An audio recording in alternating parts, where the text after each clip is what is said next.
Et salut à tous, c'est Captain, et je vous retrouve pour la critique de l'épisode 11 de The Flash, qui était donc consacré à Pipe Viper, un rogue qui est classique dans les Flash, mais qui est pas forcément beaucoup utilisé.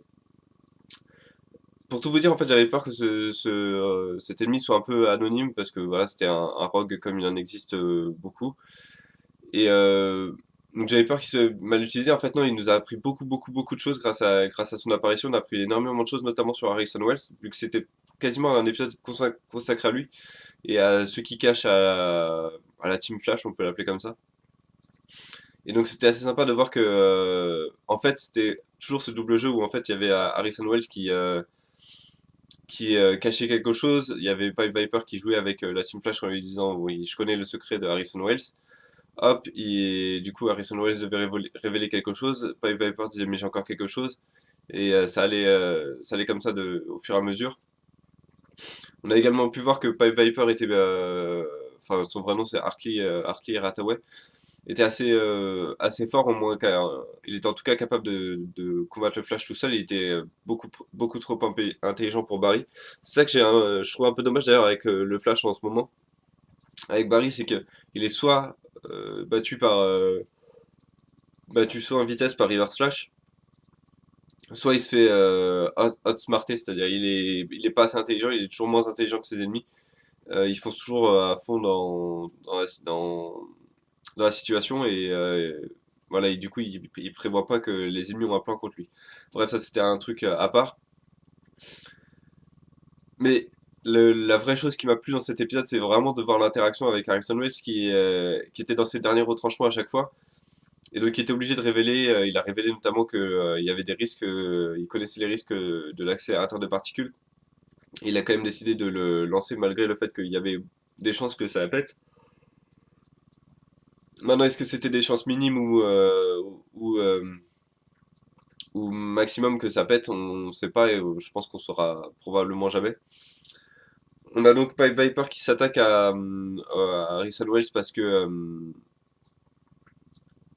que en gros Harrison Wells l'a dégagé du projet Star Labs de l'accélérateur de particules parce que Hartley lui avait révélé que ça allait être dangereux et qu'il allait révéler justement à la presse que Harrison Wells était en train de faire un truc dangereux.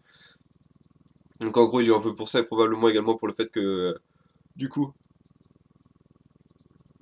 il a un problème au niveau de son mince de sa ouïe où en gros son oreille interne j'ai l'impression qu'elle a dû péter pendant l'explosion de l'accélérateur, ce qui du coup l'a poussé à utiliser des sortes de shockwave, donc c'est des vibrations de toute façon, enfin des gants qui émettent des vibrations. Euh, Ce qui m'a vraiment plu dans cet épisode, c'est de voir que, en fait, on a découvert que Harrison Wells c'était certes Reverse Flash, mais c'était pas le Reverse Flash qu'on a vu qui attaquait Barry parce qu'il n'a pas encore sa super vitesse. C'est-à-dire qu'à un moment, quand Viper l'attaque chez lui, on voit que Harrison Wells s'échappe en super vitesse. Et donc là, je pensais, ouais, en fait, il a la super vitesse. En fait, non, avant ou après, je sais plus. On voit qu'il prend un pistolet, donc en fait, il peut pas se défendre. Il peut juste échapper à certaines situations, mais il peut pas se défendre. Sa super vitesse n'est juste pas là. Et c'est d'ailleurs pour ça qu'il avait besoin mince, de l'appareil qu'on a vu dans l'épisode 9, je sais plus, le Tachyon, je sais plus quoi, pour lui mettre de la super vitesse parce que tout simplement il n'en a pas. Ou en tout cas, pardon, s'il en a, elle est pas stable et pas suffisante pour faire de lui un reverse flash. Donc ça doit être pour ça qu'il doit avoir besoin de barrer à sa maximum de sa vitesse. Je pense maintenant que c'est juste pour lui prendre sa vitesse via un appareil ou quelque chose comme ça. Donc en termes de notes pour cet épisode, je vais mettre un 8,5 sur 10 parce que vraiment il m'a beaucoup plu.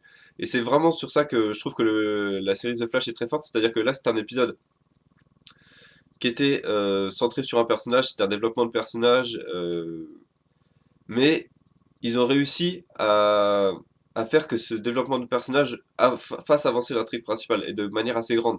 On a appris beaucoup de choses.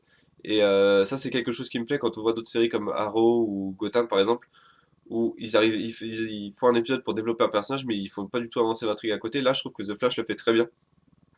Et en plus, c'était un épisode assez agréable à suivre avec un ennemi qui était plutôt sympa, et à mon avis, qu'on reverra d'ailleurs dans l'épisode 12, vu qu'il semble connaître où se trouve Firestorm et comment le sauver. Voilà, c'est à peu près tout ce que je voulais dire sur cet épisode, donc je sais pas si vous l'avez vu. Si vous l'avez vu, n'hésitez pas à me dire ce que vous en avez pensé dans les commentaires. N'hésitez pas à me dire également ce que vous pensez du Dr. Wells dans les commentaires. Est-ce qu'il est...